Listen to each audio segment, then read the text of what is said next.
Que a graça e a paz de Cristo Jesus esteja sobre a vida de todos vocês. É uma alegria poder me encontrar nessa noite com os pastores da segunda região eclesiástica, em um momento tão especial para nós, quando nós fazemos a comemoração dos 55 anos da Igreja Metodista Wesleyana.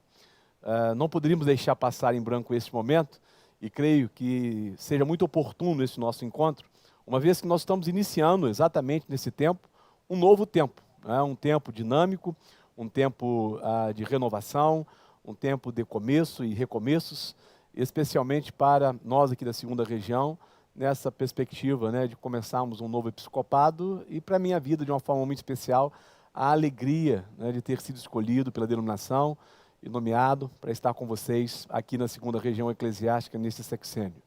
Inicialmente eu quero dizer a todos vocês que esta primeira iniciativa de nos encontrarmos é exatamente aproveitando essa oportunidade para deixar claro como nós gostaríamos de que nesses próximos anos pudéssemos ter a dinâmica de trabalho da igreja aqui na segunda região.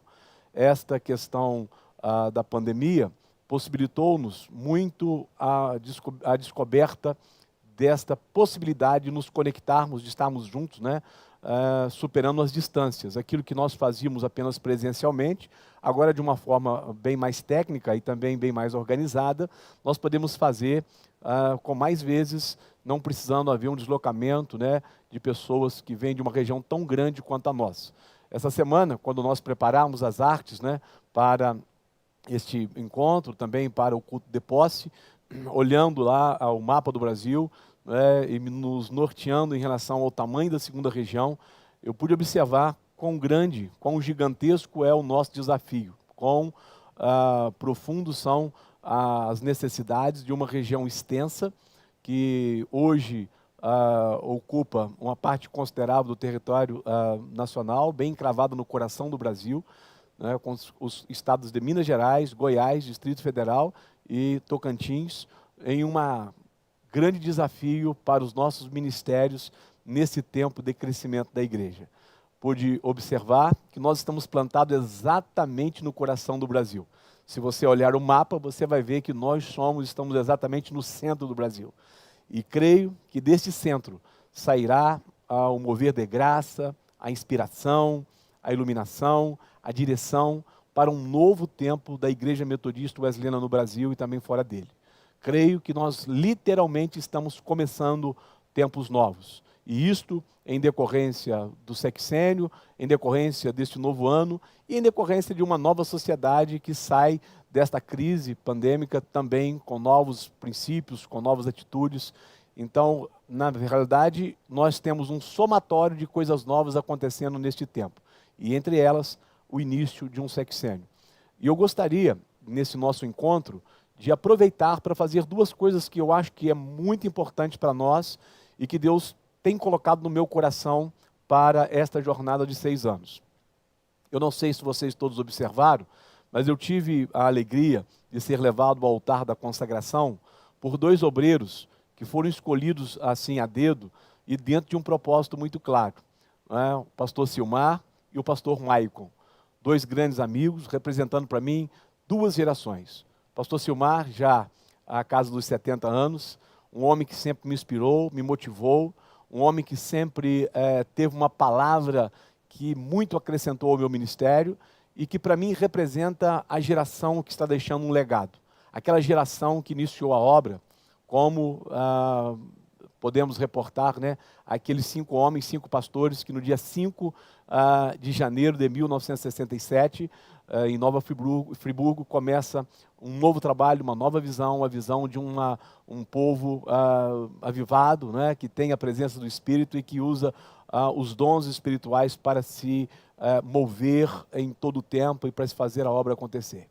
Quando eu convidei esses 2 obreiros, esses 2 pastores para me acompanhar, vi nessas 2 figuras claramente a representação desta geração, que fez um grande trabalho, que deixou um grande legado, que trouxe para nós uma marca muito especial na história da Igreja Wesleyana, mas também vi no Maicon a figura dos novos pastores, a nova geração, a geração que me encanta pela forma tão emocionada e tão gasificada que tem se dedicado à Igreja Metodista Wesleyana.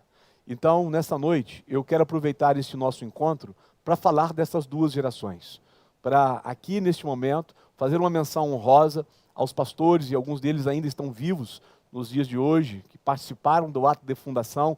Um deles, inclusive, foi o meu pastor, o pastor Gessi dos Santos, e tive a alegria de ser pastoreado por ele. Ele estava na reunião da ponte, o seu nome consta lá no hall dos primeiros obreiros, não é? E eu quero, na figura do pastor Gessi dos Santos, que eu sei que está vivo, fazer uma homenagem a todos esses pastores que participaram deste momento tão efusivo do nascimento da Igreja Metodista Wesleyana há 55 anos atrás. Mas eu quero também, na figura dos pastores novos, né? E aí eu poderia pegar aqui na minha região, né, alguns pastores dessa geração nova que têm feito um trabalho extraordinário. Eu faria menção ao pastor Esdras, que tem sido um homem dinâmico, que está sendo usado por Deus para a plantação de uma igreja através de pequenos grupos na cidade de Conselheiro Lafayette, e que tem feito um trabalho extraordinário nos nossos tempos. Então, o meu desafio como o superintendente desta região, nos próximos anos, é exatamente entender essas duas gerações. Uma geração que eu quero honrar, uma geração que nos inspirou, que nos trouxe até aqui, que foi responsável, né, por construir muitos templos, e nós os fizemos em tempos de poucos recursos, não é? Recursos parcos. Muitos dos nossos obreiros tiveram que abrir mão dos seus salários, dos direitos que teriam a receber da igreja para que pudessem levar essas igrejas ao crescimento. Então nós precisamos honrar essa geração. O pastor Silmar representa para mim uma geração que eu quero honrar, não é? Como bem o bispo Elisiário, que agora ao jubilar, também ao chegar aí à casa dos 70 anos, é um homem que tem trazido uma construção para esta igreja nesses últimos 40 anos de uma forma tão efusiva e que eu quero honrar, não é? E gostaria muito de que todos nós pudéssemos honrá-los, porque fizeram um trabalho extraordinário para que nós agora pudéssemos estar na posição que estamos. E aos meninos novos, eu quero gasificá-los. Quero ter uma proposta clara para que esta turma nova, para que esta juventude, esses pastores novos, possam crescer na revelação da graça, do conhecimento, no desenvolvimento dos seus ministérios. Quero deixar bem claro que desejo muito que esses 6 anos sejam 6 anos do nascimento de muitos filhos espirituais nesta região, de muitos pastores. Iremos desenvolver um programa focado nessa questão. Quero desenvolver um ministério focado a descobrir esses talentos, os vocacionados, encontrá-los ainda nos primeiros anos da sua juventude, após os seus 15, 16, 17 anos. Deixar claro que nós temos uma proposta e um programa para que eles possam conosco produzir no reino, de uma forma muito especial nesse tempo. Assim, eu entendo que nós faremos uma obra completa, a obra de honrar uma geração que plantou e de preparar uma geração para fazer a grande colheita. Eu acredito que esses dias, esses tempos serão os tempos de uma colheita extraordinária. E sei que, bem como diz o próprio Senhor Jesus, quando ele diz orai ao Senhor da seara para que ele envie ceifeiros, a minha oração agora é para que Deus nos dê muitos ceifeiros, muitos meninos e meninas que têm um chamado extraordinário e que serão potencializados para fazer uma obra extraordinária nos próximos tempos.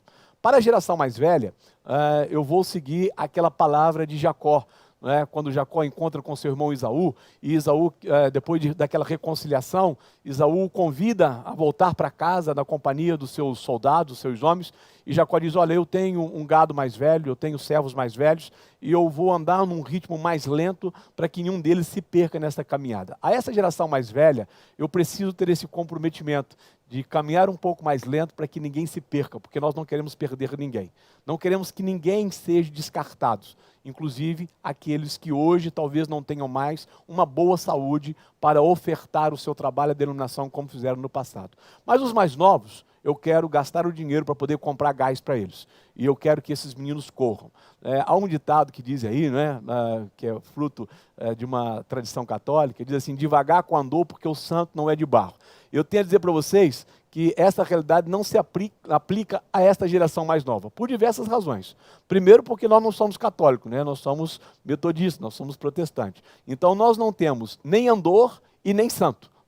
Então essa turma nova pode dar um jeito de correr. Se para os mais velhos nós teremos a paciência do passo dos mais velhos, para os mais novos nós desejamos que eles voem, que eles adquiram novas experiências, que eles tenham uma experiência com o Espírito Santo, que eles se descubram em seus dons e seus ministérios e que eles possam fazer uma revolução neste tempo. E se eles precisarem de uma cobertura espiritual, e se eles precisarem de um investimento financeiro, e se eles precisarem de uma boa palavra de orientação, e se eles precisarem da presença dos mais velhos, eles terão em nós, esta geração intermediária, a qual eu represento hoje, uma geração que fará com muita alegria a preparação dessa nova geração para os novos tempos. Eu tenho uma expectativa de que Jesus voltará nos próximos anos. E eu tenho isso muito firme em meu coração. E eu acredito que isso acontecerá e eu ainda estarei vivo para presenciar esta volta e ser arrebatado e não ver a morte. Mas se por acaso isso não acontecer na minha geração, eu quero, ao terminar os meus dias de contribuição a esse ministério, ter deixado um grande legado.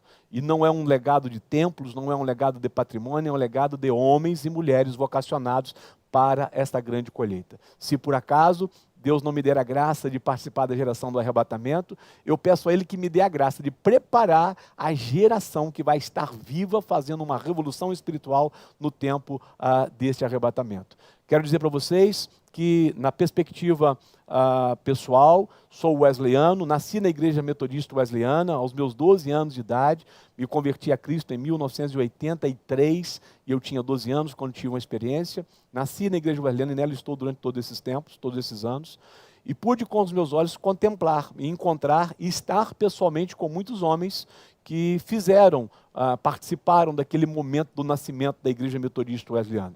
Entre eles, de uma forma muito especial, e talvez com quem mais me relacionei, bispo Gessé, que sempre foi para nós um modelo de inspiração e de ministério, um homem que sempre alegrava o ambiente onde estava, e por todas as oportunidades que estive de estar com o bispo Gessé, por todos os momentos que participamos juntos, pude ver ali, através do bispo Gessé, um comprometimento daquela geração em produzir um ambiente muito sadio para a construção de uma grande denominação. Há uma coisa muito interessante que chama a minha atenção em relação a como a igreja wesleyana começou em 67. Primeiro, eram apenas 5 clérigos. Então, era uma igreja que tinha poucos clérigos e muitos leigos. E este é um desafio que agora nos chama à realidade, não é? Nós precisamos entender esta igreja, em que os leigos terão uma participação extraordinária para produzir uma grande revolução. Eu não tenho dúvida, se você perguntar a essa turma mais velha, de que a presença do leigo no início da igreja metodista wesleyana foi um dos grandes fatores que contribuiu para o seu crescimento. Nós tínhamos muitos mais leigos do que clérigos, poucos clérigos e muitos leigos, né?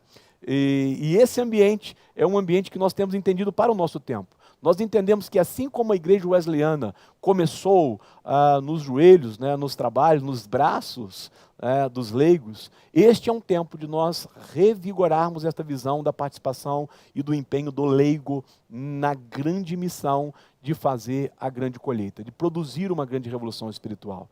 É interessante também que a igreja wesleyana, quando começou, ela não tinha nenhum templo. Porque esses pastores, quando saíram da igreja metodista, saíram sem levar nenhum tipo de benefício estrutural da igreja metodista. Nós não viemos para cá trazendo alguns templos. E eles começaram em casas, debaixo de algumas marquises, como é o caso da Igreja Central de Petrópolis, que começou debaixo de uma marquise na cidade de Petrópolis, em algumas praças, em ruas. Mas especificamente, os lares foram mas muito importante na construção do legado wesleyano. Nas casas, e eu presenciei isso pessoalmente, nós realizávamos os cultos de oração, nós realizávamos as vigílias, haviam grandes momentos espirituais que se construíam no ambiente dos lares. As casas foram fundamentais no início da história da igreja wesleyana. Muitas casas, como por exemplo a igreja de Vila Nive, que nasceu na casa de um grande pastor e que até hoje ainda existe um legado daquela família ali em Vila Nive. Em diversas igrejas wesleyanas há um legado de famílias, como na igreja de Venda Nova, aqui em Belo Horizonte.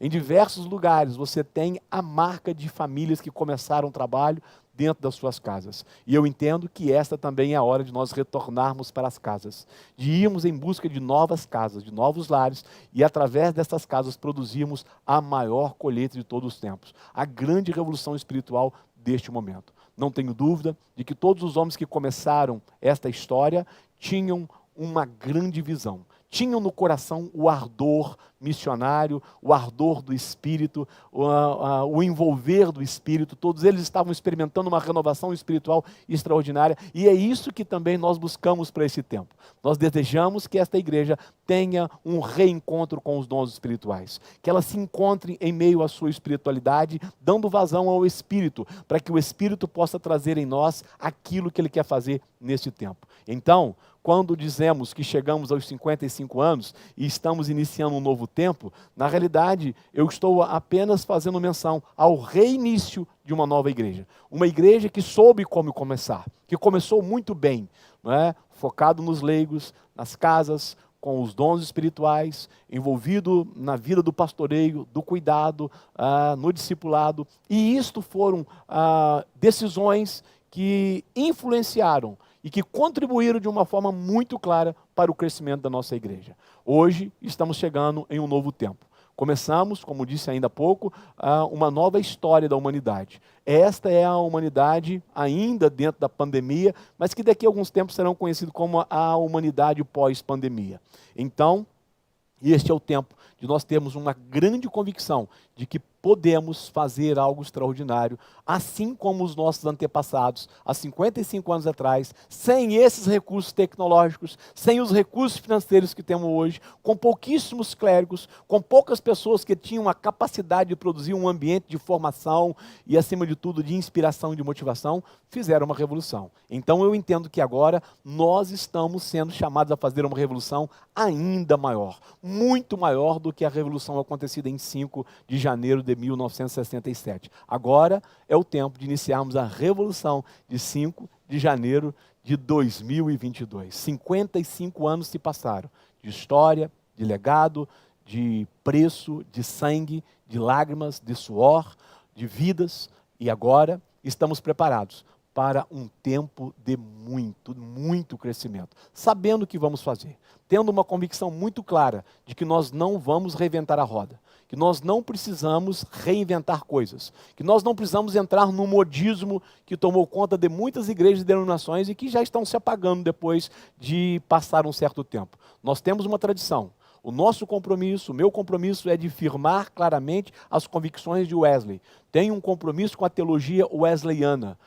Uma vivência clara na força do Espírito, uma convicção clara da forma de como proclamar o Evangelho de Cristo e de vivificar a igreja através do mover do Espírito Santo. Tenho uma visão clara de que nós fomos edificados sobre bases firmes, bases sólidas, que construíram para nós uma boa denominação, que nos trouxeram com segurança até esse lugar. Mas tenho também uma convicção de que agora é a hora de nós podermos fazer algumas reformas, não estruturais, mas reformas paisagísticas, né?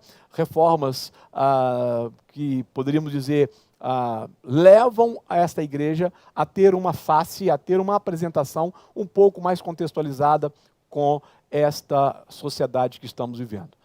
Tenho a dizer que se os fundamentos são bons, e os são, e que são sólidos, e os são, e que os confio como sendo bíblicos, porque os são, entendo também que nós podemos promover algumas reformas, algumas adaptações na estética, não é? No visual estético, para que nós possamos ter a acessibilidade de mais pessoas no decorrer desses tempos. Então, nós claramente honramos uma geração, assim, na figura do pastor Silmar, que tive a alegria de ser conduzido por ele diante do altar da consagração. Então nós honramos essa geração, mas nós gasificaremos uma nova geração, representada pelo pastor Maicon, que é uma pessoa que eu admiro muito, um menino muito inteligente e um cara que tem uma pegada muito dinâmica e que certamente fala o linguajar desta geração. Aqui está para mim o nosso grande ponto de equilíbrio para o grande avanço que vamos fazer nos próximos anos. Honramos uns e investimos numa nova geração.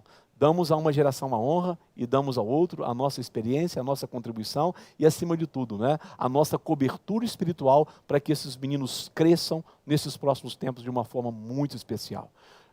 Me alegra o coração em saber que aqui, a segunda região, tem muitos, mas muitos dessas duas gerações. Não é? Há muitos que eu preciso honrar, mas há também muitos que eu terei a alegria de gasificar.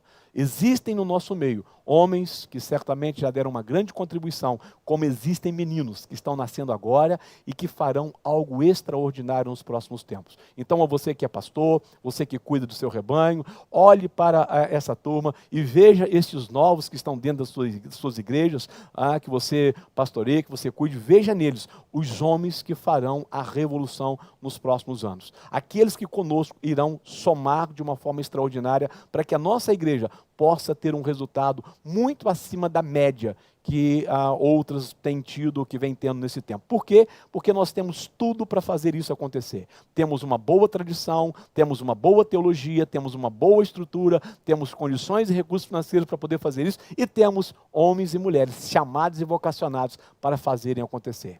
Eu, infelizmente, tive assim o desprazer de ver no decorrer dessa minha caminhada alguns novos que, por alguma razão, não conseguiram ficar no nosso meio.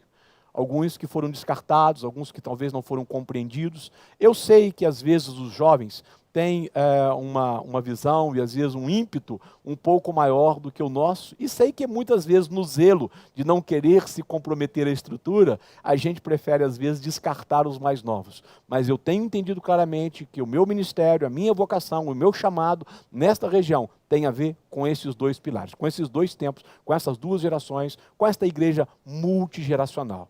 E é isto que me sinto desafiado. Me sinto desafiado a pastorear uma igreja multigeracional, organizada em pequenos grupos, que vive a prática do discipulado, que resgata os dons espirituais e que proclama o evangelho da graça. É com isso que estou comprometido. Este é o foco do nosso ministério. E assim nós vamos caminhar. Muitos eventos como estes, tanto online quanto presenciais, serão realizados no decorrer deste ano. Eu optarei em fazer reuniões menores. Ao invés de fazermos grandes encontros com grupos grandes, pretendo organizar a nossa caminhada em pequenos grupos. Como desejo organizar todos os nossos pastores por faixas de gerações. Então nós teremos, por exemplo, a geração 20 mais, que vai agrupar todos os pastores na faixa etária dos 20 anos. A geração do 30, a geração do 40, do 50, do 60. E em cada uma dessas gerações, nós vamos levantar homens que nos ajudarão na mentoria, no discipulado, no acompanhamento e numa confecção de um projeto, de uma proposta que se encaixe ao perfil geracional daquele pastor. Eu não tenho dúvida que um pastor de 20 anos, de 20 e poucos anos, tem uma visão e tem uma perspectiva, e tem uma tônica, e tem uma dinâmica, que é um pouco diferente de um pastor que já está na faixa dos 40, 50, 60 anos de idade. Então, para que a gente possa aproveitar o potencial de todos, a minha proposta é que a gente trabalhe estas gerações. Geração mais 20, geração mais 30, geração mais 40, geração mais 50 e geração mais 60. Para cada uma delas, tendo uma visão clara, de que há um projeto, há uma proposta, há uma tônica e há uma velocidade a ser implementada. Se para os mais novos nós podemos exigir uma velocidade mais rápida, para os mais velhos nós poderemos acompanhar em uma pegada mais lenta, mais suave. Tenho a dizer para vocês que para mim me foi muito honroso essa eleição. Para mim me foi uma dádiva de Deus. Uma honra poder servir a minha denominação nessa função de bispo. Eu tenho 22 anos de pastoreio, pastoreei durante a minha vida apenas 2 igrejas, e vejo que dentro dessa denominação existem pastores que são muito mais competentes do que eu e que teriam, sem sombra de dúvida, muito mais experiência e condições até mesmo de trazer uma grande contribuição para a nossa denominação. Mas aprove Deus me escolher para este momento. E se houve uma alegria pela eleição, que não dá para se esconder, não dá para dizer que não dá para se fazer de rogado e tal, há uma grande alegria. Houve ainda mais uma alegria quando eu sou nomeado para esta região. Eu tenho alegria de poder hoje exercer a superintendência de uma região em que nasci, de uma região em que eu me tornei pastor, me tornei superintendente e agora assumo a superintendência regional. Eu estou numa região que conheço desde a sua fundação. Tive a alegria de fazer parte da primeira equipe nomeada aqui na segunda região. No ano de 1987, quando a região foi criada, e o bispo Nilson fez o ato de nomeação dos primeiros obreiros, da primeira equipe de trabalho, meu nome estava lá. E eu fui nomeado naquela época como diretor regional de adolescentes dessa região. Então, estando com vocês esse tempo todo, tive a alegria de poder conhecer basicamente todos os estados, toda a região, uma boa parte das suas igrejas, conheço os seus pastores muito bem, os superintendentes, porque estou com eles dentro do conselho há 6 anos, E tenho a dizer para vocês que isto me trará um pouco mais de tranquilidade para poder fazer um trabalho mais tranquilo. De poder, na realidade, saber com quem estou trabalhando, né, como estamos trabalhando, o perfil da igreja e as suas necessidades também. Eu sei que pode ser que alguns de vocês tenham algumas perguntas para hoje, mas antes de nós fazermos, abrir aqui as perguntas, e no final a gente vai ter algumas surpresas, né? Espero que a gente tenha aí a presença de alguns amigos aí, vamos tentar ver se a gente consegue conectá-los, mas eu gostaria muito que nós fizéssemos agora uma oração por este momento, pelos 55 anos que nós trilhamos e chegamos até aqui, por essa história. E eu não sei se tem um dos meus convidados que já está aí, tem? Então estão chegando aí. Então eu vou fazer essa oração, enquanto meus convidados não chegam, eu vou orar com você.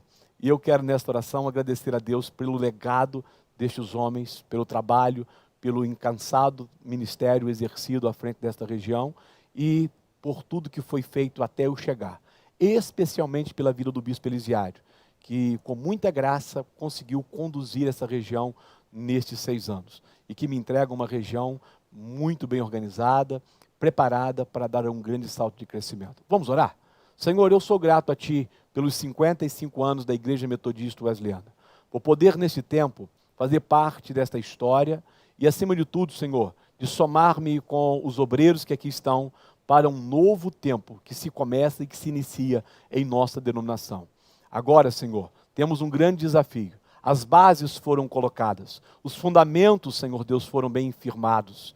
E agora se espera de nós um grande avanço. Se espera de nós uma revolução através dos nossos ministérios. Se espera de nós que sejamos uma geração visionária, que possamos enxergar além do nosso tempo, além do lugar em que estamos, Senhor. E que através de nós, a segunda região, plantada no centro do Brasil, ó Deus, onde está o coração do Brasil, o poder político dessa nação, Senhor, que nós possamos fazer uma grande obra através dos nossos pastores, missionárias, aspirantes, líderes de GECELS, homens e mulheres que estão trabalhando de uma forma muito especial, focados no reino.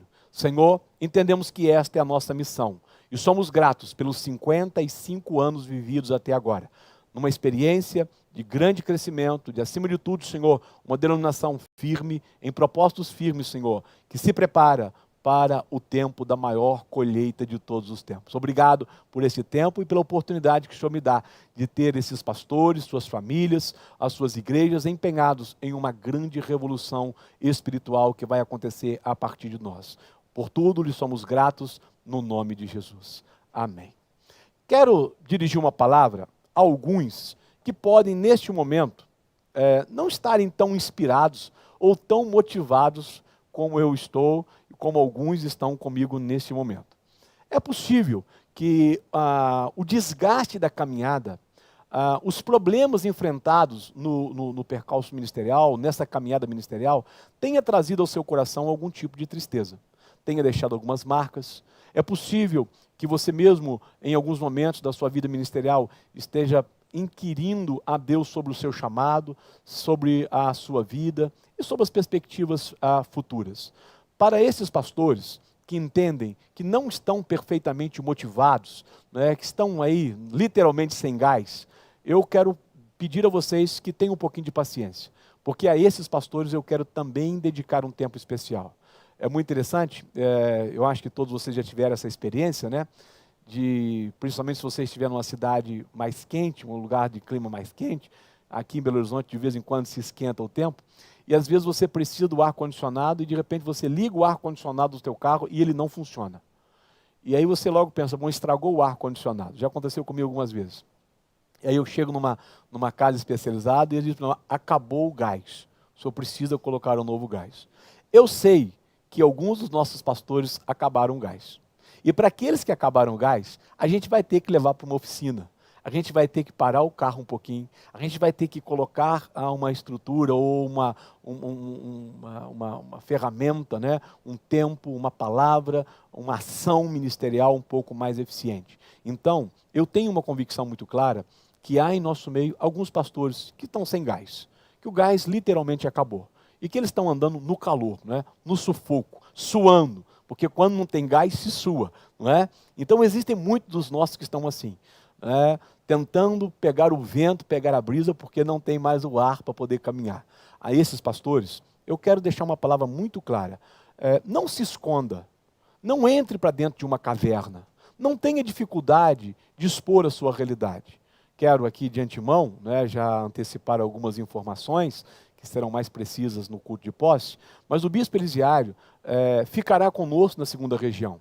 Aliás, o bispo Elisiário continuará a prestar um serviço à segunda região, especificamente para me ajudar no pastoreio e no cuidado de pastores, que precisam de uma atenção especial, que precisam de um mentoreamento, de um aconselhamento, de uma palavra amiga, de uma oração, de um ombro, para poder debruçar-se, né, deitar-se e poder ali sentir o calor humano para pegar um gás novo.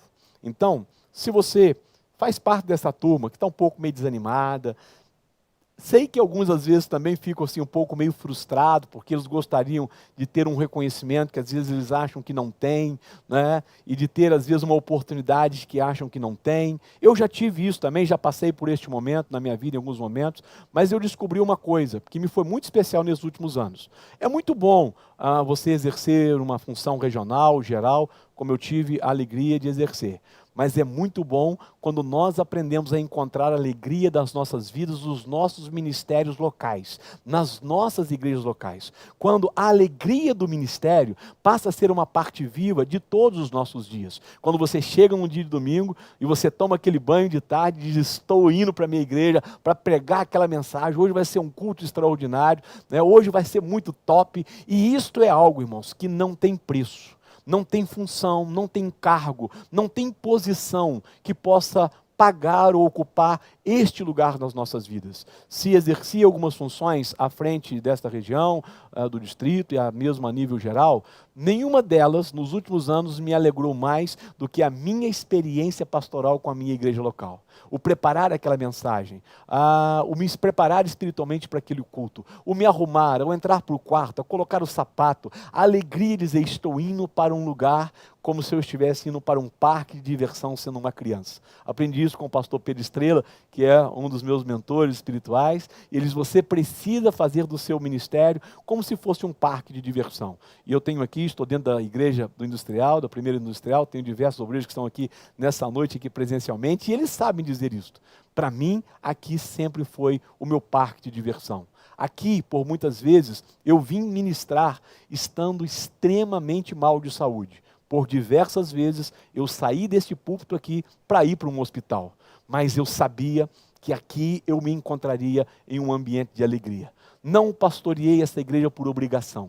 Nunca preguei uma mensagem aqui por obrigação. Não vim para um encontro, para uma reunião por obrigação. Sempre havia uma motivação extraordinária no meu coração que me fazia ver neste lugar a oportunidade de me encontrar com Deus e de ser um instrumento de Deus para esta geração. Então, eu digo para vocês, eu não sei aonde é que você está buscando a sua realização ministerial. Talvez você espere que eu lhe chame para ser um superintendente distrital, que eu lhe dê uma oportunidade para poder concorrer a uma função regional, ou até mesmo que eu autorize a sua ordenação ministerial. E eu digo para você que se por acaso a tua alegria, né, ou é isto que vai fazer realizar o seu ministério, você na realidade estará experimentando uma alegria muito momentânea, algo que não vai perdurar. E que logo depois passa, e que você vai querer algo maior, e que você vai desejar ter algo mais. Para mim, a minha grande realização é ser o pastor dessa igreja. Eu me realizei aqui durante esses 11 anos. Me foi um dos grandes desafios, mas me foi também um grande presente. Nós, como pastores, precisamos nos encontrar e nos alegrar nos nossos ministérios pastorais. Nós precisamos nos alegrar nos milagres que acontecem ao nosso redor, na quantidade de gente que é salva, na quantidade de líderes que são formados a partir de nós dentro das nossas igrejas. Se a nossa alegria pessoal não estiver na realização dos nossos ministérios locais, nós iremos enganar a nós mesmos. Tentaremos encontrar essa alegria aonde ela não está e vamos nos frustrar. E sei que falo para alguns que talvez estejam frustrados porque não tiveram uma oportunidade, não puderam ainda concorrer a um cargo, ou não foram convocados e convidados para exercer uma superintendência. Mas eu te convido a entender que o teu chamado é pastoral e que você se encontrará na alegria do teu rebanho e que o trabalho na tua igreja te credenciará de uma forma muito especial a ir a lugares mais altos. Eu não tenho dúvida de que se fui eleito bispo, né, neste concílio, deve-se claramente a duas coisas muito especiais na minha vida: a minha igreja local e ao trabalho realizado junto ao GECEL. Duas coisas que fiz sem esperar e sem desejar nenhum tipo de reconhecimento, nem desejar uma recompensa em troca, porque as fiz com grande amor no coração. Eram duas coisas que eu fazia com muita alegria, com muita disposição: servir a minha igreja local e a minha denominação, dentro de um projeto de crescimento da igreja e de expansão do reino através dos pequenos grupos. Ali, tanto o trabalho do GECEL, quanto aquilo que foi realizado nessa igreja do Industrial nos 11 anos, foram os dois elementos que me credenciaram a estar diante de vocês agora. A minha realização hoje como bispo, a minha realização de ser hoje o superintendente dessa região, passa pelo meu ministério pastoral, à frente dessa igreja que tenho a alegria de pastorear. Então eu digo para vocês, tudo começa no púlpito das nossas igrejas. Tudo vai passar pelos púlpitos das nossas igrejas. A forma como você se prepara para subir nesse púlpito no próximo domingo vai dizer aonde você vai chegar. Às vezes, eu até por uma questão de amizade contigo, posso te convidar para uma posição. Mas isso, digo para você, não vai lhe trazer nenhum crescimento pessoal. O que vai te levar a um grande crescimento é a tua realização, é você se encontrar no teu ministério, no cuidado das tuas ovelhas, no cuidado do teu rebanho, na alegria da ministração, na alegria de ver o avanço da obra. Isto produzirá em ti uma motivação para ir além de onde você pode imaginar. Consequentemente, Deus te convidará a um plano mais alto. É muito bom quando somos elevados a alguns lugares, que não é por mão de homens, mas é por um plano de Deus. Me considero abençoado por Deus dentro desse plano e quero poder fazer dessa minha experiência algo que possa motivá-los a esta caminhada. Nunca vou exigir de vocês aquilo que eu não exigiria de mim mesmo. E nunca vou cobrar de vocês aquilo que eu não cobraria de mim mesmo. Mas posso dizer também que eu exigirei de vocês um pouco menos do que exijo de mim mesmo, como também cobrarei de vocês um pouco menos do que cobro de mim mesmo. Certamente, é nesse ambiente de confiança, de inspiração e de, acima de tudo, convicção de que esta obra não se fará com a força do nosso braço, nem com o nosso intelecto, mas com a ação do Espírito Santo sobre nós, é que nós iremos fazer uma grande colheita, que teremos um grande avanço. Que Deus abençoe vocês nesse tempo, que nós possamos ter nesta caminhada um resultado extraordinário. E quem sabe, a você que hoje me ouve, a você que participa comigo nessa live, daqui a 6 anos nós vamos estar nos alegrando com a tua eleição para bispo, né? Porque eu desejo muito que os meus sigam o caminho que eu segui. Não tenho a ambição e nem tenho a pretensão de fazer apenas por mim. Pelo contrário, há um desejo muito claro no meu coração de fazer mais por outros, de investir mais em outros. E me alegrará muito se no próximo Concílio Geral eu puder ter aqui dos meus, aí quem sabe, né, uns 2, já que vão ter 2 vagas, né, uns 2 eleitos bispos, né, e não por uma vontade do pastor Gilberto, do bispo Gilberto, não por uma vontade humana, mas porque os seus ministérios foram visitados por Deus de uma forma extraordinária nesse sexênio. O que vai acontecer daqui a 6 anos depende de como nós vamos começar essa caminhada hoje. O que vai acontecer no próximo sexênio depende de como nós iniciamos este sexênio. E eu quero te convidar a ter uma experiência muito interessante de uma revolução para os próximos anos. Voe nas asas do vento. Voe nas asas do Espírito. Permita que o Espírito te leve a um nível de revelação e de compreensão do seu ministério, muito além daquilo que você tem compreendido hoje. Foque naquilo que realmente é o teu chamado. E não haverá outra coisa senão o resultado extraordinário de um grande crescimento. Essas são as minhas palavras, essas são as minhas reflexões para esse tempo, este ano de 2022, aos 55 anos dessa denominação, que agora eu tenho a alegria de servir como superintendente regional. Não sei se tem perguntas. Tem perguntas? Se tiver, eu vou respondê-las. E se vocês quiserem encaminhar, pode encaminhar aí no chat, porque aí vão me mandando aqui e eu vou me organizando com essas perguntas, né? Para que a gente possa atender. Às vezes pode ter algumas que eu não consigo responder hoje, mas as que eu não consegui responder hoje, no dia 15 eu respondo para vocês, tá bom? Que tipo de mudança visual será implantada na Igreja Metodista Wesleyana?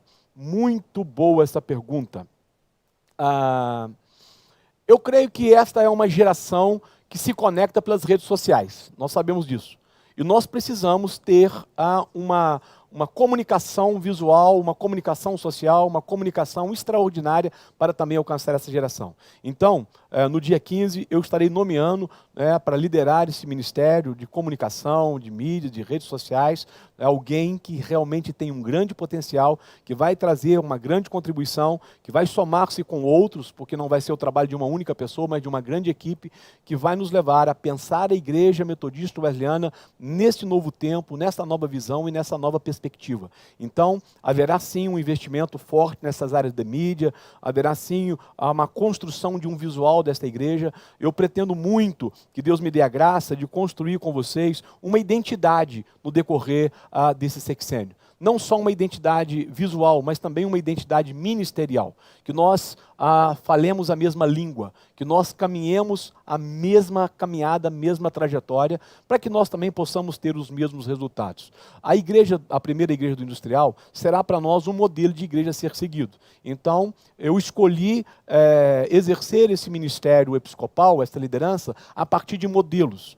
Eu não quero exercer uma liderança de mando, apenas de comando. Eu prefiro exercer uma liderança de modelos. Então nós estamos escolhendo essa igreja para ser um modelo. A partir daqui, nós queremos replicar este modelo também para a nossa denominação, também para a nossa região. Então me importa muito que haja esta compreensão clara nossa de que sim, vamos fazer uma mudança visual, vamos ter algo estético, vamos ter algo que comunique-se com essa nova geração.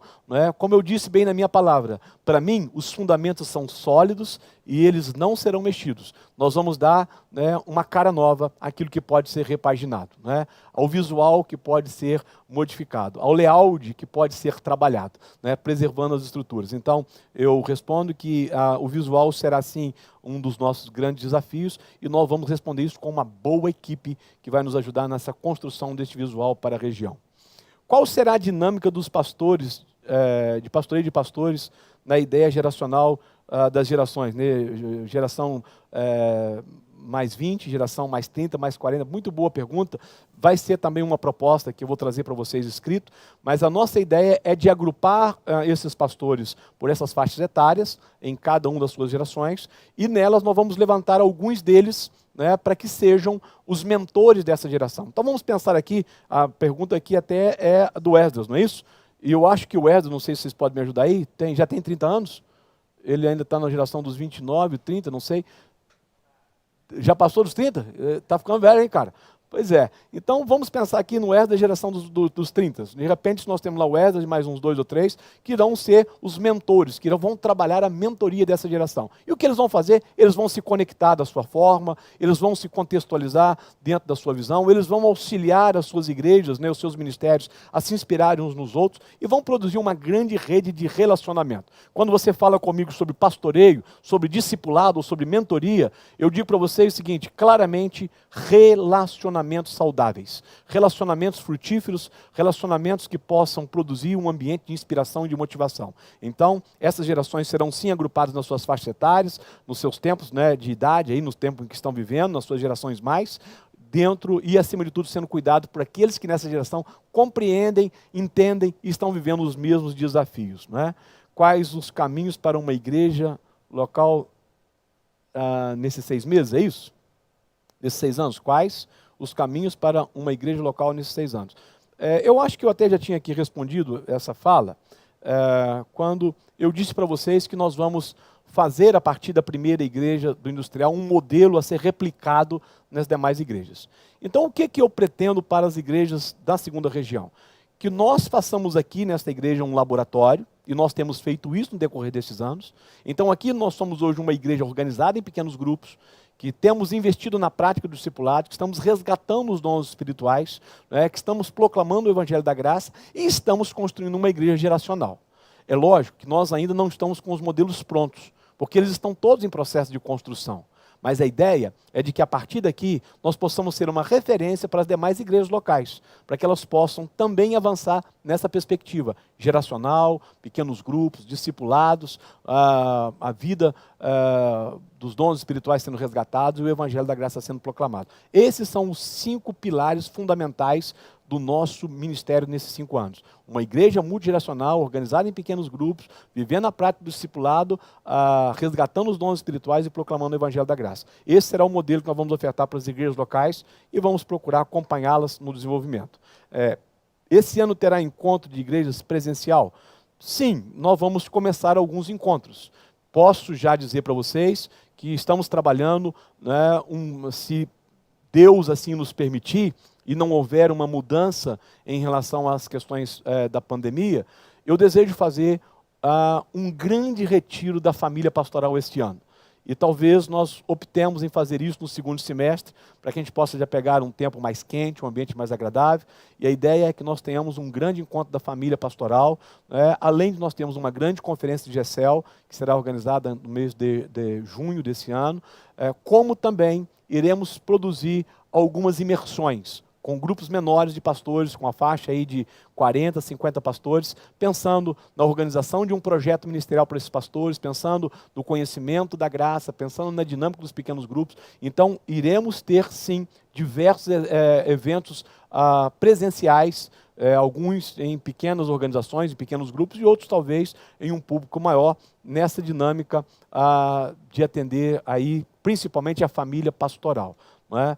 Quero dizer para vocês que nós estamos redesenhando a nossa denominação em relação à questão dos departamentos e ministérios. Nós não teremos agora, nessa nova etapa, nós não iremos desenvolver aquele trabalho com os departamentos como foi feito no passado. Mas isso será gradativamente adequado aos ministérios. E a nossa ideia é que nós possamos produzir alguns encontros ministeriais também. Por exemplo, um grande encontro do Ministério de Música, Louvor e Adoração, focado para essa turma, para trabalhar essa turma, certamente vai acontecer. Então, isso aí vocês podem esperar que nós vamos ter. Sobre jornadas de mentoria na região, o que já tem em mente? Bom, eu não quero atropelar aí, né, o novo secretário regional de Educação Cristã, nem o coordenador regional de GECELS, porque eu quero que todos possam fazer esse programa e nós temos, né, essa dinâmica, mas eu tenho entendido que nós vamos seguir o caminho das jornadas online, como nós fizemos no ano passado, e que deram um resultado muito bom, que foram muito especiais para nós. Então, muitas jornadas nós teremos aí nos próximos tempos para esse desafio, para este momento extraordinário de crescimento. Qual será o projeto para auxiliar os pastores na implantação de modelo multigeracional da igreja local? Tudo que nós estamos tratando hoje está num processo de construção, né? E eu sei que, por exemplo, quando nós falamos numa igreja multigeracional, há uma dificuldade em relação à barreira física e estrutural das igrejas locais. Algumas delas não têm, né, uma estrutura física para atender os cultos geracionais simultaneamente. Então, eu entendo que nós vamos ter que, aí, talvez para nessa mudança, entender cada realidade, cada igreja dentro da sua realidade. E nos prepararmos para essas realidades que são distintas, não é? Algumas delas não conseguirão fazer, por exemplo, como nós fazemos aqui, de ter diversos cultos simultaneamente, porque não tem espaço para isso. Então, talvez a opção seria começarmos esses cultos em horários alternados, não é? Mas a minha ideia é de que nós precisamos ter um grande projeto, não é? E esse projeto ir sendo distribuído à região à medida do anseio das igrejas locais. Uma outra coisa que eu vou deixar bem claro para vocês: ninguém, durante o meu trabalho aqui como superintendente, será obrigado a fazer algo. Se eu não te convencer a fazer algo, como estou fazendo, você faça o que você estiver fazendo. Você vai dar lá, prestar conta a Deus, ao seu próprio povo, né? Eu não quero exercer um ministério de imposição.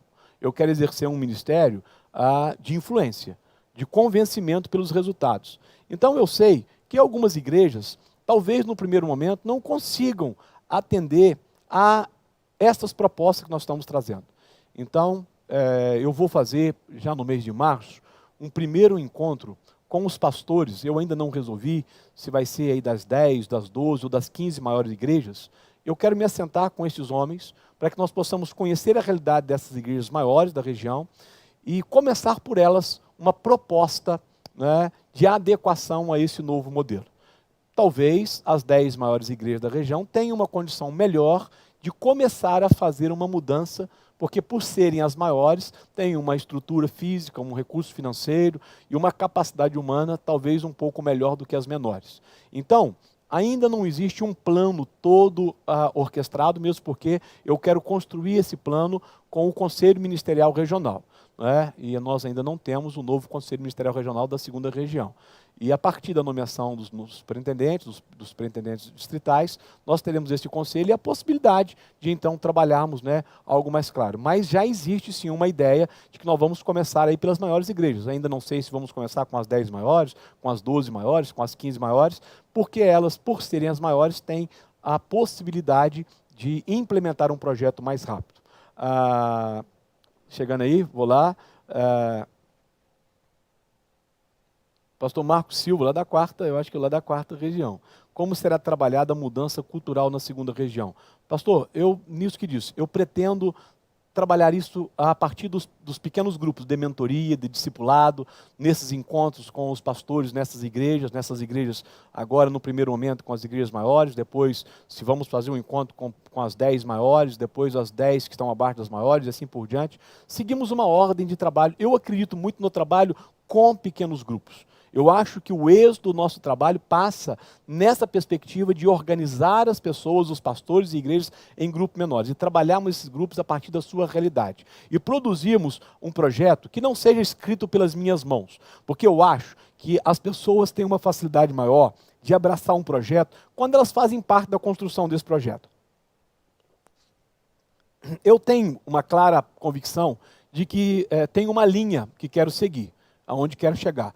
Mas eu sei também que muitas coisas podem ser melhoradas no decorrer dessa caminhada pelas sugestões que virão dos pastores, dos colegas e das próprias igrejas. Então, Marcos, essa mudança de mentalidade, essa mudança cultural, ela será trabalhada nos pequenos grupos, nos encontros pastorais, com os próprios superintendentes. Né? Nós vamos optar em seguir o caminho do convencimento e não da imposição. E eu acho que isso vai nos trazer um resultado muito satisfatório. Algum projeto sobre evangelismo perante esta pandemia, para chegarmos ao GECEL através desse evangelismo? Olha, quem conhece o projeto GECEL sabe, e lá dentro do Visão em Prática, há um capítulo que trabalha isso, nós entendemos que a melhor forma de produzir evangelização é através do GECEL. Isso já está, inclusive, codificado lá no Visão em Prática. Lá nós trazemos, inclusive, diversas orientações e sugestões de como fazer uma grande evangelização através dos GECELs. Então, eu não vou começar com vocês um novo programa. Nós vamos rodar a roda que está pronta. Então, qual é a nossa proposta de evangelização para a região? A proposta que está inserida dentro do programa de GECEL. Em que os GECELs são a ferramenta, a estrutura, e ali você tem todo um plano a ser desenvolvido para um grande trabalho de evangelização. Isso não quer dizer que nós não possamos ter também outros tipos de evangelização. Eu acredito muito que nós podemos fazer uma grande evangelização através das redes sociais, através dos grupos que se encontram nas redes, através daqueles que estão nas redes. Então, nós vamos sim, usar de todos os mecanismos que nós temos para que o reino seja conhecido, para que a nossa denominação também seja conhecida, porque é lógico que nos interessa fazer o reino conhecido, mas também nos interessa fazer as pessoas conhecerem a nossa denominação.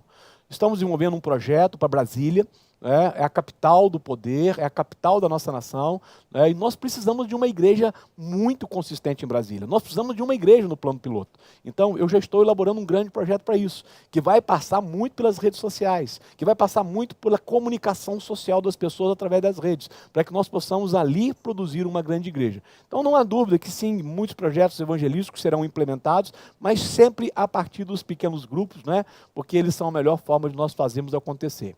Bispo, haverá um planejamento intencional de abertura de novas frentes de trabalho em cidade polo da região, em cidades maiores?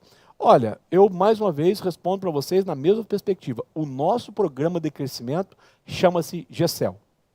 Então, nós vamos fazer todo o desenvolvimento da igreja a partir de GECELs. Conseguimos localizar numa cidade, uma família, e conseguimos começar nesta casa um grupo de pessoas que querem se relacionar, então nós estamos começando uma igreja. Vou voltar para vocês, veja bem, é muito bom você estar no mesmo lugar esse tempo todo, né? Quero voltar aqui à realidade da igreja de Vila Nive, que é uma das maiores igrejas, uma igreja que é pastoreada por uma pessoa que eu amo de paixão, que é o pastor Silmar. A igreja de Vila Nive começou na casa de um dos nossos pastores, pastor Ventura.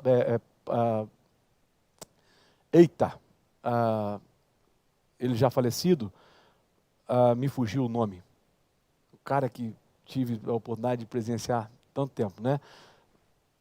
Vai aparecer, alguém aí vai dizer o nome do pastor Nazir, e vocês vão encontrar. A igreja de Vila Nive começou na casa desse pastor. A igreja de Vila Nova começou na casa de alguns irmãos. Diversas igrejas nossas começaram na casa de alguém. Por que nós não podemos começar um grande projeto numa igreja através de uma casa? Eu quero dizer para vocês que esta ideia de chegar num lugar, levar um pastor, abrir uma porta, comprar um som, alugar e tal, espaço, não é o nosso projeto de avanço e crescimento da igreja. O nosso projeto passa por pessoas. Nós queremos ganhar pessoas, conectar pessoas e a partir dessas pessoas produzirmos uma revolução nas cidades. Assim como Vila Nive começou na casa do pastor. Alguém lembrou aí? Alguém colocou o nome dele aí nas redes, não sei se apareceu. Assim como começou na casa do pastor, nós podemos começar a igreja. Então, essa dinâmica de abertura, de avanço, passa necessariamente pela questão de igrejas. Passa necessariamente pela questão dos GCs. Pastor Jeff, a geração G20+, acabará sendo formada, na maioria, por jovens líderes das igrejas locais, que ainda não estão no quadro oficial de obreiros brasileiros. Qual será a proposta para eles? Muito boa. Nós vamos fazer um encontro chamado Encontro dos Vocacionados. Esse é um evento que eu pretendo realizar pelo menos uma vez por ano, num período de férias, porque boa parte deles estudam. Então nós queremos produzir um evento, um encontro presencial, aí de 3, 4 dias, abertos, para que esses jovens sejam encontrados, e se algum deles tem uma vocação, sejam encontrados ainda na sua juventude, ainda na sua tenridade, né, ainda novos. E aí, fazendo já a descoberta desses moços, né, de meninos e meninas, possamos investir no ministério deles e prepará-los para a vida secular e também para a vida ministerial. Né? Então haverá sim um projeto bem interessante para essas gerações, para esses meninos mais novos, serem encontrados aí na sua faixa etária de 15, 16, 17 anos. Já descobri, eu fui chamado com 13 anos de idade. Aos 14 anos eu já tinha sido chamado e já tinha sido, não é o pastor Mário não, é um outro pastor. Mas o Mário era o primeiro pastor lá. Tá? Não. Vila Nive, vai aparecer aí. Aí eu me perdi aqui. Sim, 13 anos eu já tinha sido chamado, 14 anos eu já tinha a confirmação do meu chamado. Então eu já sabia que eu tinha o chamado, apesar de ter começado a pastorear aos 30. Não é? Então eu gostaria muito de poder propiciar esses meninos que, como eu, descobriram o seu chamado muito cedo, né? Alguém que diga, eu acredito no seu chamado e eu vou lhe dar uma cobertura para a caminhada nesse chamado. Tá bom? Vamos ver se tem mais alguma aqui. Boa noite. Algum projeto para as igrejas de menor porte e as das cidades pequenas? Falo de algo específico? Olha, eu não tenho assim condições de, nesse primeiro momento, atender a todas as demandas, não é? A todas as necessidades que temos. Mas não tenho dúvida de que, na minha análise pessoal, o maior investimento que eu, como bispo, posso fazer numa igreja pequena é investir todas as minhas forças, é investir todas as minhas habilidades em treinar, motivar e inspirar esse pastor. Eu diria para vocês que nada vai acontecer em uma igreja fora do seu pastor. Então, quando eu tiver a oportunidade de trabalhar com este pastor, de motivá-lo, quem sabe de produzir na vida dele uma inspiração e de até oferecer ferramentas para ele, eu não tenho dúvida de que ele fará uma revolução a partir da igreja local. Então, se você me perguntar qual é a principal estratégia para as igrejas pequenas, é investir nos pastores dessas igrejas para que eles possam, animados, inspirados, motivados e preparados, produzir uma revolução na igreja local. Nada se fará de mudança numa igreja local sem a mudança do seu pastor. Todo o crescimento de uma igreja local passa pelo crescimento do seu pastor. Nenhuma igreja será mais inspirada ou mais espiritual do que o seu pastor. E isso eu me comprometo com vocês a fazer. A produzir um ambiente de inspiração, de motivação, de treinamento, de capacitação para esses pastores das igrejas pequenas poderem também avançar. Lógico que dentro de uma perspectiva de tendo recurso financeiro, também ajudar financeiramente, né? É lógico que a gente sabe que os recursos financeiros precisam também acompanhar, às vezes, o desejo do homem, a inspiração e a motivação.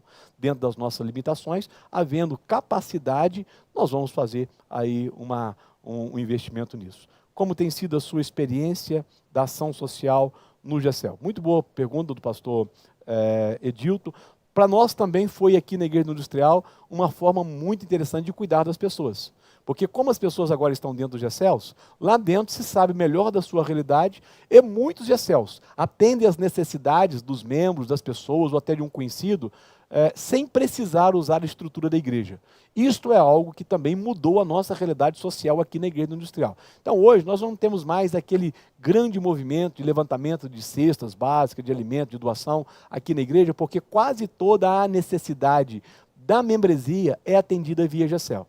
É alguém que lá no GECEL sabe que alguém está precisando, então eles mesmos se mobilizam, eles pagam uma conta de energia, uma conta de água que está para ser cortada.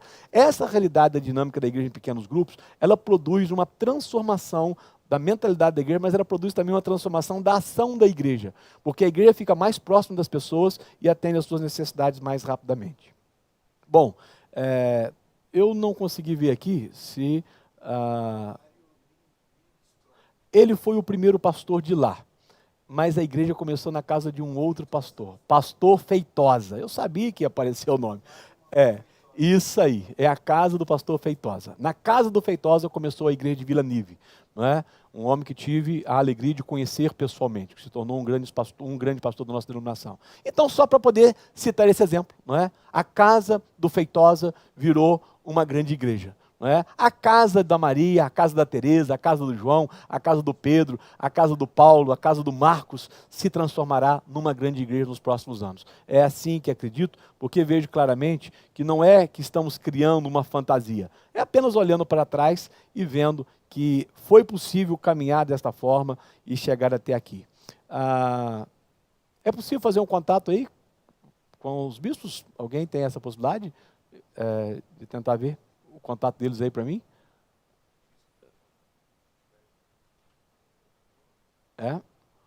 O bispo Elisiário. Será que a gente consegue fazer uma ligação? Vamos fazer isso. Eu gostaria muito de ter hoje conosco, para poder encerrar, a participação especial do bispo Elisiário, do bispo Jami, e pode ser que eles tenham tido alguma dificuldade com a conexão. Tenta ver se consegue falar com eles, ver se eles conseguem, por que não conseguiram entrar. Vamos tentar ver. Eu sei que existem muitas demandas, muitas dúvidas, muitos problemas, muitos desafios, que são muito maiores do que o nosso potencial humano e financeiro de resolvê-los. Eu não tenho a ilusão de achar que nós vamos virar uma oitava maravilha do mundo em 2 minutos. Não é isso que estou falando em relação às nossas igrejas e à própria realidade da segunda região. Uma grande jornada começa-se nos primeiros passos. Não é possível fazer uma longa jornada não dando os primeiros passos. O que nós estamos fazendo agora, hoje, dia 5 de janeiro de 2022, é exatamente começando a dar os primeiros passos de uma longa jornada. Haverão percalços, haverão dificuldades, algumas coisas terão que ser readequadas, reorganizadas, algumas coisas não darão certo e nós recomeçaremos novamente. Esta longa jornada começa com o primeiro passo. E o primeiro passo, o qual eu chamei a esta reflexão nesse dia, é para que nós possamos, dentro deste ambiente do antigo, do mais velho, do que se passou, em que nós olhamos para trás e vemos que deu certo, nós agora chegamos com um novo, com um tempo novo, com uma nova realidade, com novos desafios, com novos empreendimentos e dizendo o seguinte, com bases bem firmadas, podemos fazer agora um novo tempo ministerial. Não vamos fazer nada diferente daquilo que foi feito e que deu certo. Nada diferente daquilo que realizamos e que aconteceu. Não nos aventuraremos, não iremos pegar um caminho desconhecido. Muito pelo contrário. Vamos caminhar em termos bíblicos e teológicos dentro daquilo que já tem sido a tônica da nossa igreja. Mas vamos pensar na fachada. É possível mudar a cara. É possível mudar a fachada. É possível colocar uma corzinha nova na igreja. Estou pastoreando já há alguns anos e uma das marcas que as minhas ovelhas sabem, eu gosto todo ano de fazer uma pintura na igreja. De gastar um valorzinho com a tinta para dar uma cara nova. Porque a tinta não é algo muito caro. Não precisa mexer nas estruturas, mas ela comunica para as pessoas que há uma novidade, que há alguma coisa nova no ar, que há expectativa de coisa nova. Eu vou dizer uma coisa para vocês, viu, meus amigos pastores? Eu gosto de observar as igrejas pelos mínimos detalhes. Quando eu chego em uma igreja e vejo, por exemplo, que há anos não se faz uma pintura, eu fico a pensar se na realidade aquele pastor também não está embotado como estão embotadas as paredes daquela igreja. Porque nada é mais barato num templo, numa obra, num prédio, do que uma lata de tinta. Que muitas vezes a gente não precisa nem comprar, que a gente pode conseguir com uma doação dos membros. E que o trabalho, às vezes, também pode ser feito por voluntários. Então, quando eu chego num lugar, e aí eu ainda não fui em nenhuma igreja, né? Aliás, eu estive numa igreja, a Igreja do Paraíso, nesses últimos dias, pelo aniversário do pastor Flaviano, não é? Então, eu ainda não fui na tua igreja, mas aqui, não é para me impressionar, mas é para você mostrar à tua igreja que você também está começando um plano novo. Dá uma olhada nas paredes da tua igreja e veja se realmente já não passou a hora de pelo menos começar a colocar uma tinta nela. Porque se você não consegue produzir um ambiente nem de pintura das paredes da igreja, eu tenho dúvida que você vai conseguir produzir um ambiente de mudança de gente, de liderança, de homens, e que vai conseguir sair em algum lugar, em algum momento. Não é? Então, comece pelo visual. Comece pela fachada, comece pela cara. Chegue, pare na porta da tua igreja. Essa foi uma experiência muito interessante que eu tive na igreja do Palmeiras. Eu vou depois colocar uma foto da igreja do Palmeiras, eu podia ter trazido isso aqui, veio de improviso. Quando eu cheguei na igreja do Palmeiras, uma das coisas que eu fiz, eu me assentei na frente daquela igreja, numa escadaria que tinha na frente, e olhei para ela e chorei, porque era tudo torto, tudo fora do lugar, né? Não havia um reboco velho, sem tinta e tal, e eu parei na frente daquela igreja e disse assim, eu entraria nesta igreja se estivesse procurando uma igreja? E eu respondi para mim mesmo, não, eu não entraria. E aí eu disse, então, como é que eu vou conseguir fazer que pessoas entrem dentro dessa igreja, se eu não entraria nela? Eu acho que como pastor, nós precisamos fazer essa análise. Algumas vezes, eu deixei a minha igreja e fui assistir um culto em algumas igrejas. Me assentei no meio do povo e disse, isso me agrada? Me agrada ficar em pé esse tempo todo? Me agrada esse negócio de ficar em pé segurando nas mãos dos outros, porque antigamente é isso, né? A pandemia tirou isso, mas tinha de olhos fechados um tempo longo. Me agrada esse negócio de ficar repetindo para o outro, de dar murro no outro, de sacudir o outro, me agrada isso. E aquilo que eu via que não me agradava como gente assentado na plateia do auditório, no auditório, eu passei a não fazer quando estava na frente ministrando a palavra. Então é possível que talvez nós vamos ter que fazer uma leitura, uma observação do nosso contexto, da nossa fachada, das nossas cores, do que nós estamos comunicando no visual, para entender se realmente nós vamos estar preparados para essa longa jornada, né, para esse grande tempo. Eu tenho uma chamada do bispo aí, não sei de onde é que ela está vindo, não sei se vou pedir o Rafael para me ajudar aí com ele e ver se consegue colocar ele aí no vídeo. Gostaria muito que o bispo Elisiário tivesse uma participação conosco neste momento. Orasse, nos abençoando. Gostaria de terminar com duas orações, uma da geração mais velha e outra de uma geração mais nova, ligando essas duas gerações e reacendendo com vocês hoje, através deste encontro, o meu compromisso de honrar a geração mais velha e de gasificar a geração mais nova.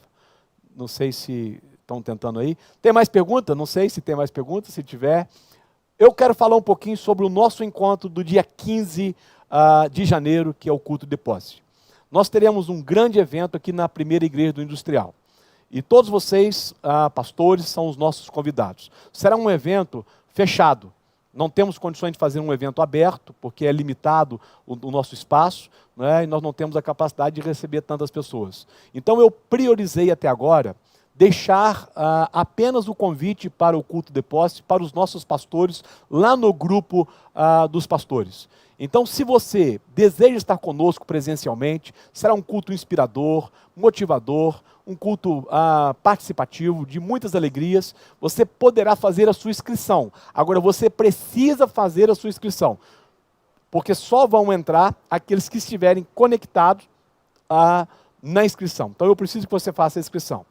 A partir deste final de semana, eu vou abrir para as vagas que sobrarem a inscrição aqui para a minha igreja local. Eu segurei a minha membresia para dar a prioridade aos meus pastores. Então, se você desejar estar conosco, faça a sua inscrição, venha, nós teremos um culto muito dinâmico, vamos começar pontualmente às 19h, e eu quero até às 9 horas, às 21 horas, terminar o culto. Nós vamos ter uma recepção também depois deste evento, para a gente poder honrar, né, aqueles que aqui estarão. Será para mim uma alegria ter a presença de vocês. Aqueles que não puderem vir, nós teremos uma transmissão. Faremos a transmissão do culto e teremos, né, neste culto, a nomeação de alguns pastores, né, para algumas funções, especialmente nesse sexênio, a nomeação dos superintendentes que farão parte do Conselho Ministerial Regional para esse sexênio, né? Teremos também a nomeação de alguns obreiros que estarão trabalhando na região e estaremos fazendo alguns acertos de nomeações para esse ano de 2022. Não é um ano de concílio agora, não estamos em concílio, mas temos algumas necessidades de adequação em algumas igrejas. São poucas, mas elas certamente precisam ser feitas. Então faremos isso na noite do dia 15. Então dia 15, um grande culto de posse, com também, né, a adequação das nomeações regionais para o ano de 2022. Será uma alegria ter vocês presencialmente, será uma alegria também encontrá-los virtualmente nas redes aí, né, nesse grande culto de transmissão. Conseguimos ter uma participação aí do bispo presidiário? Eita, meu bispo, o senhor me ouve? Estou ouvindo perfeitamente e ouvi aí toda a sua explanação alusiva aos 55 anos da nossa igreja, mas infelizmente nesse segundo link que me mandou não consegui conectar. No primeiro ouvi perfeitamente e assisti tudo. Meu bispo, o senhor participa dessa história há muitos anos, desde o início. E hoje, 55 anos depois, nós estamos começando um novo tempo. O senhor faz parte da geração que começou e faz parte agora da geração que está recomeçando. O que o senhor tem a dizer para nós sobre esses dois momentos? Primeiramente, eu quero dizer que foi uma feliz iniciativa essa de fazer essa live para comemorarmos os 55 anos de trajetória da nossa igreja, que tem, diga-se de passagem, uma belíssima história, e tudo aquilo que o irmão disse, fez uma retrospectiva, tem a minha confirmação, o meu apoio, e quero dizer-lhe que gostei muito do irmão trazer à memória alguns nomes daqueles que deram início e que, de fato, participaram dos primeiros passos da nossa igreja, e graças a esses homens abnegados é que nós chegamos até aqui. E, em segundo lugar, é que eu vejo, inclusive, um fundamento bíblico para nós fazermos isso que foi feito hoje. Porque reiteradas vezes nas Escrituras, lá do Antigo Testamento, Deus está trazendo a memória do seu povo para comemorar os grandes acontecimentos que Deus fez com que acontecesse na história de Israel e que fosse contado para os filhos dos seus filhos, isto é, de geração em geração. Daí a razão daquelas festas em Israel, não vamos ter tempo de abordá-las aqui, que elas eram comemoradas para que as novas gerações não esquecessem os grandes feitos de Deus, certo? E agora nós temos muitos que estão no seio da nossa igreja que são bem mais novos do que ela. E como o irmão disse, inclusive, no quadro de clérigos da nossa igreja. E nós não podemos, de maneira alguma, nos esquecermos disto. E, ainda mais, verificarmos que, por exemplo, há quem diga, muitos comentaristas, eles chegam à seguinte conclusão, de que em 3 anos de ministério de Jesus, aquela intervenção dele, aquela atitude dele no templo, deu-se 2 vezes. João registra Isso.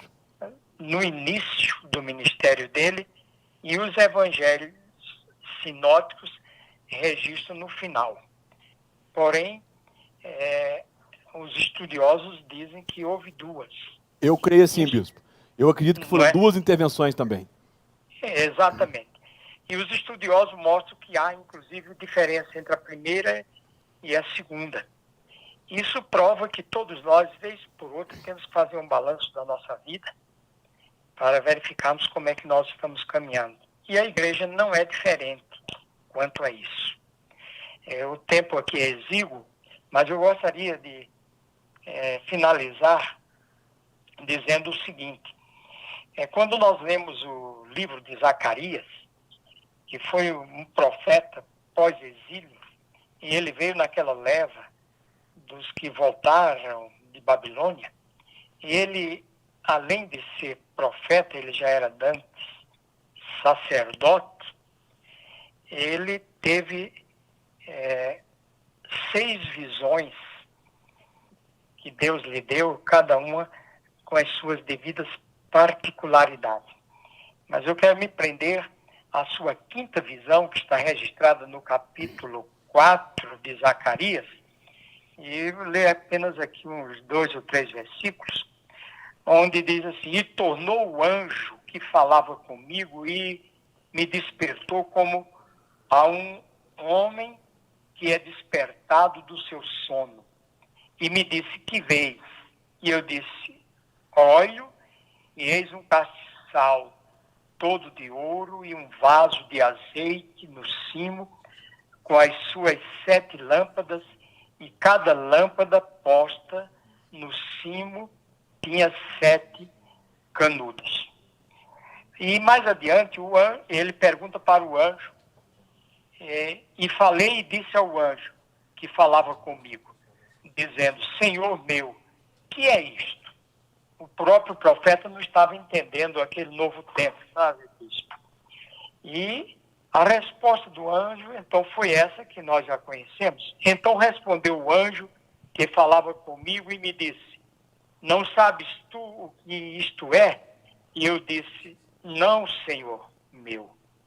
E respondeu e me falou, dizendo: esta é a palavra do Senhor a Zorobabel, dizendo: não por força, nem por violência, mas pelo meu espírito, diz o Senhor dos Exércitos. Encerrando, quer dizer o seguinte: Israel havia passado por tudo aquilo que não precisava ter passado, foi para o cativeiro, estava de volta, e agora com novos desafios, diante de uma geração que estava retornando à terra de Israel, e, pelo que parece, Zorobabel estava um pouco desanimado, porque não via condições de reconstruir o templo, e, primeiramente, sem aqueles recursos que tivera Salomão, que fora deixado por Davi. Mas ele mostra que, mesmo assim, ele teria condições de, usando uma terminologia bem conhecida nossa, dar a volta por cima, mas que dependesse do Espírito Santo de Deus. Os desafios são enormes. Estamos vivendo diante de uma sociedade permissiva, estamos vivendo dias terríveis no mundo todo, e agora, olhando um pouco atrás e vendo como é que a nossa igreja nasceu, que foi pela força do Espírito, vale a pena fazer isso que foi feito hoje, recontar a história e chamar essa geração mais nova para dizer para ela que o nosso êxito vai ser através do vigor do Espírito.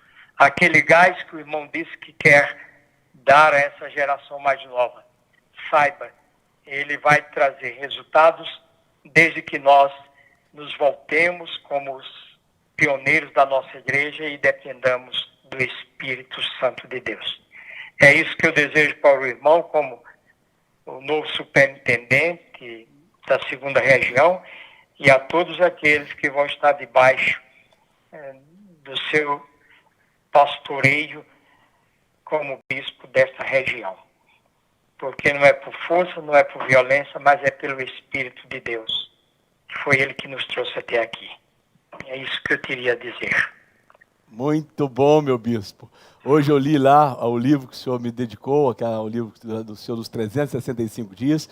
No dia de hoje, no capítulo de hoje, o senhor fala exatamente sobre o dia 5, né, de janeiro de 67. O senhor usa uma expressão muito interessante, né, que como um rio, né, que nasce lá nas rochas, nasce lá no meio das pedras, e ele vai serpenteando, né, até que ele cumpre a sua missão. Na verdade, a Igreja Wesleyana está serpenteando aí, andando, caminhando, né, por esta geração para cumprir a sua missão e chegar ao grande oceano, ao mar que nos espera, né, essa multidão de gente. O Senhor tem dado uma contribuição extraordinária, né, fantástico, e ter o Senhor conosco, saber que o Senhor vai estar conosco, que o Senhor terá essa presença conosco na segunda região, para nós é muito agradável. É muito bom, porque a gente tem a experiência dos mais velhos, né, e a força do mais novo. Isso fará um resultado extraordinário e diferente nos próximos anos. Amém. O senhor pode fazer uma oração abençoando os pastores, agradecendo a Deus por esse legado, por ter chegado até aqui? Eu vou dividir esse tempo de oração em duas. O senhor vai fazer uma oração em gratidão a Deus por termos chegado até aqui, e eu vou pedir um dos pastores mais novos para poder fazer a oração de gratidão a Deus, de entrega dos anos que virão pela frente. Pode ser? Amém. Pode sim. Vamos lá. Pai eterno, como é bom, Senhor, trazermos à memória os teus feitos. Da mesma forma como tu instruíste a Israel para que pudesse, ó Deus, celebrar os teus grandes feitos, que fizeram da família de Abraão um povo com o qual tu fizeste uma aliança com o objetivo de abençoar todas as famílias da terra. E por essa razão é que a nação de Israel fez diferença, ó Deus, no mundo, apesar dos seus percalços, das suas fraquezas, mas tu estavas sempre, ó Deus, renovando esse pacto com o teu povo, e por fim, através dessa mesma nação, Amém. Tu nos deste o teu Filho precioso, para que viesse nos alcançar, Amém. E assim sermos inseridos na tua família. Eu quero te louvar, Senhor, por aqueles obreiros valentes, Amém. lá da década de 60, Isso. que, tendo experiências com o teu Espírito, É isso. resolveram, ó Deus, deixar toda a regalia, privilégios, tudo, enfim, que lhes dava sustentação, em se falando em termos humanos, para poderem, ó Deus, dar liberdade ao teu Espírito agir sobre as suas vidas. E eu te louvo por ter conhecido esses fundadores da tua igreja, que exerceram a excelente influência na minha vida. Amém. E por isso eu cheguei até aqui e pude, ó Deus, fazer parte dessa belíssima história. Amém. Muito obrigado. Amém, Senhor. Te louvo por todos aqueles que não hesitaram em pagar um alto Amém. preço, Amém. para que, ó Deus, a tua obra fosse levada a sério, Amém. pudesse, Senhor, avançar Amém. em muitas direções. Amém. E hoje somos uma igreja reconhecida no Brasil e no mundo.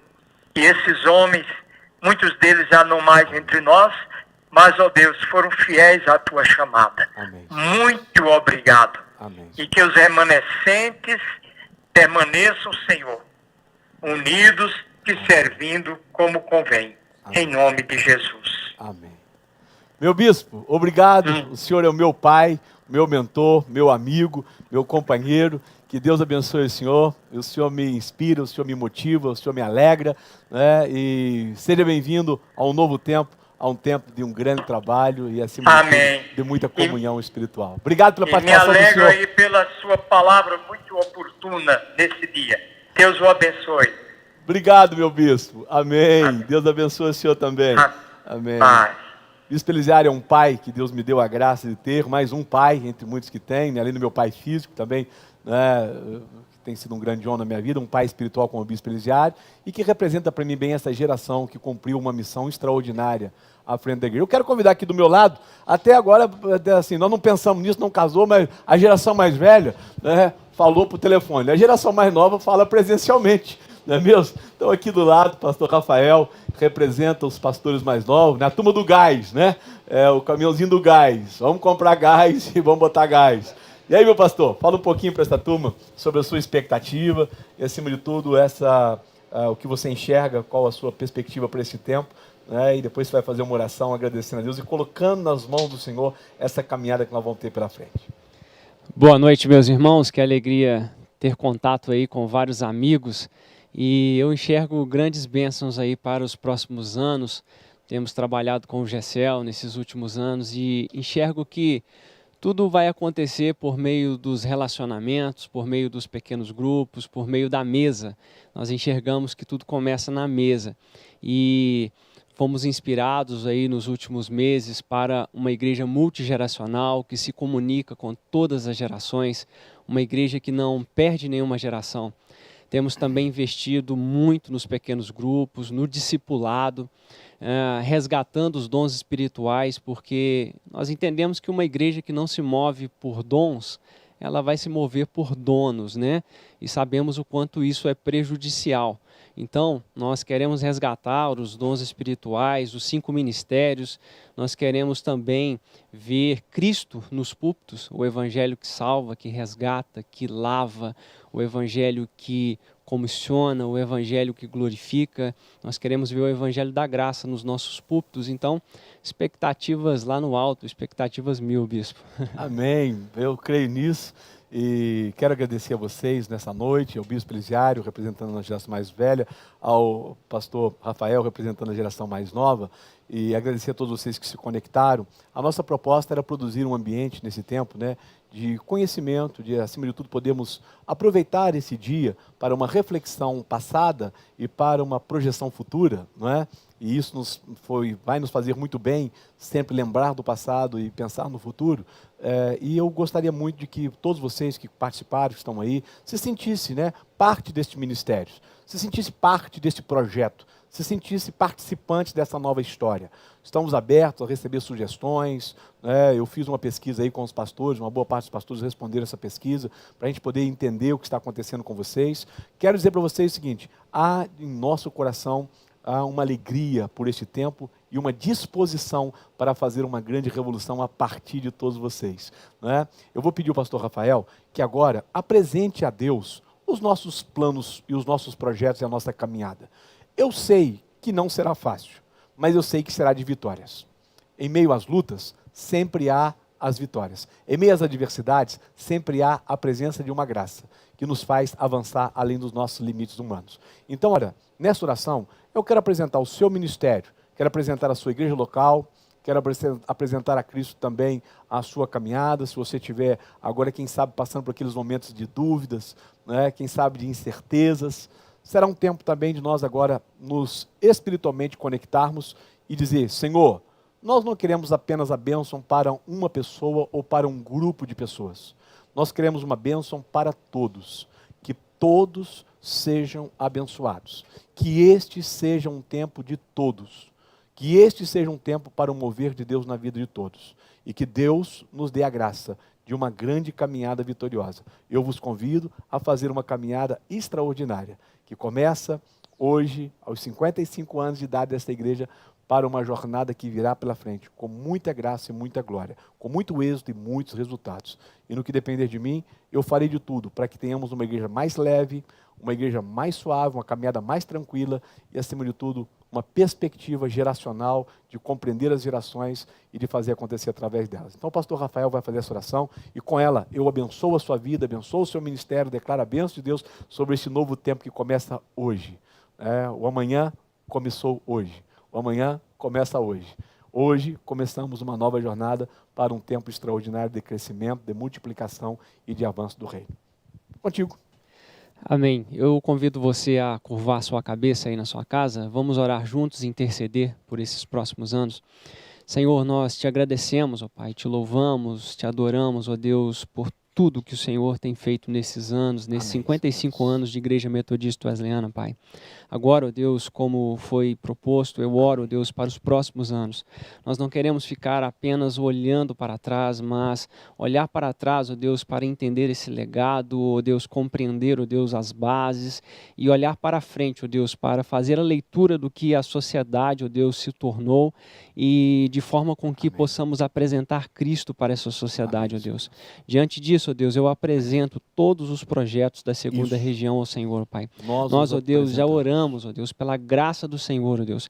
Assim, ó Deus, como o Senhor não abriu mão de nenhuma geração e de ninguém, ó Deus, no Egito, ó Deus, levando para a terra prometida, ó Pai, nós, ó Deus, intercedemos, ó Deus, por essa graça integral, ó Deus, que todos sejam atingidos, ó Deus, desde os mais novos até os mais idosos, ó Pai.